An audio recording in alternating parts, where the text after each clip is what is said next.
তেখেতসকলে সিন্ডিকেট ৰাজ কৰি ভাল পায় তেখেতসকলে এই মদ ভাং জুৱাত ব্যস্ত থাকি ভাল পায়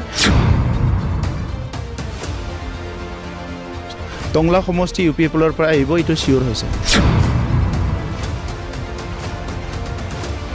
প্ৰাৰ্থিত্বৰ কাৰণে তালিকাটো অলৰেডি আমাৰ কেণ্ডিডেট প্ৰায়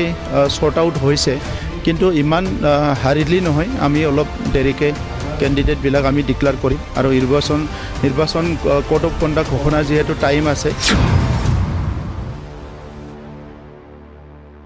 আমাৰ 15টা সমষ্টিত যোৱা 30-31 অধিৱেশন আমাৰ কেন্দ্ৰীয় অধিৱেশন যোৱাৰ পিছত 15টা সমষ্টিত দলীয় কৰ্মীৰ লগত মোৰ ইণ্টাৰেকশ্যন প্ৰগ্ৰাম চলি আছে আৰু আজি মই টংলালৈ আহিছোঁ অলপ পিছত মই ভেৰগাঁৱলৈ যাম অহাকালিও আছে মই 15টা সমষ্টিত প্ৰত্যেকটা সমষ্টিতে আমাৰ প্ৰাইমাৰী কমিটিলৈকে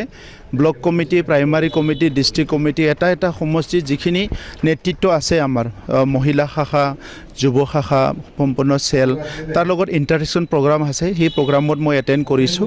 আৰু খালেংদুৱাৰ সমষ্টি হিচাপে আমাৰ দলীয় কৰ্মীবিলাকৰ যিটো মনোবল সেইটো বহুত মানে ষ্ট্ৰং হৈ আছে আৰু খালেংদুৱাৰ সমষ্টি যোৱা নিৰ্বাচনত আমাৰ কিবা কাৰণত অলপ বেয়া হ'ল কিন্তু ভোট যিটো শ্বেয়াৰিং সেইটো বহুত বেছি ডিফাৰেঞ্চ নাই সেইকাৰণে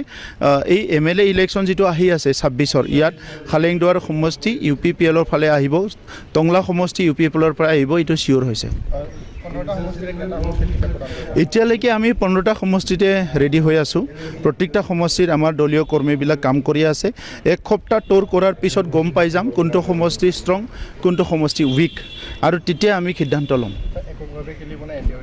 এতিয়ালৈকে আমি আমাৰ 15টা সমষ্টিত আমাৰ UPPL হিচাপে আমাৰ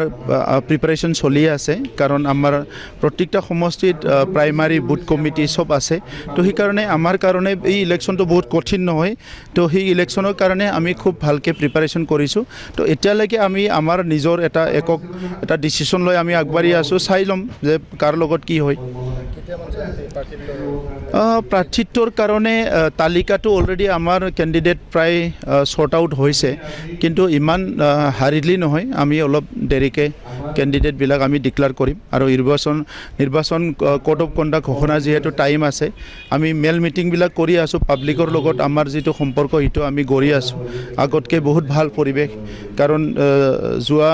কেইমাহ ধৰি 3-4 মাহত যিটো BPFৰ শাসনকাল ইয়াত সদায় কিবা নহয় কিবা BTC অঞ্চলত হৈ আছে আৰু এই গোটেই পৰিৱেশটো দেখা পাই পেলাই বড়োলেণ্ড অঞ্চলৰ পাব্লিকে ইতিমধ্যে গম পাইছে যে BPFে সুস্থ এটা পৰিৱেশত শাসন চলাব নোৱাৰে তেখেতসকলৰ লিডাৰসকলৰ মানুহৰ শান্তি সম্প্ৰীতি নিৰাপত্তা উন্নয়ন ইয়াৰ লগত কোনো জড়িত নাই তেখেতসকলে সিন্ডিকেট ৰাজ কৰি ভাল পায় তেখেতসকলে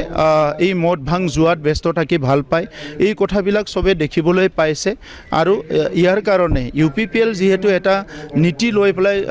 ৰাজনীতি কৰিছে UPPLৰ কথাটোকে চবে এতিয়া আলোচনা কৰি আছে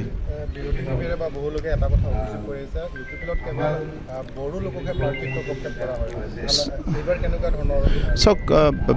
বিৰোধীয়েতো বহুত 10টা কথা ক'ব পাৰে কিন্তু UPPLে প্ৰথম দল ভাৰতবৰ্ষতে যোনে বড়োলেণ্ডত 26টা জনগোষ্ঠীক লৈ পেলাই আমি আমাৰ ভিজন ডকুমেণ্ট বনাইছিলোঁ 26টা জনগোষ্ঠীক লৈ একেলগে আমি আগবাঢ়ি গৈছোঁ BPFে ভুৱাভাৱে কাকবা কিবা দিম কাকবা কিবা নেদিম কৈ পেলাই ৰাজনীতি কৰে কিন্তু UPPLে 26টা জনগোষ্ঠীৰ ভাষা সংস্কৃতি ৰীতি নীতি জীয়াই ৰখাৰ কাৰণে কাম কৰিছে এইটো ক'তো এক্সাম্পল কোনো দিব নোৱাৰে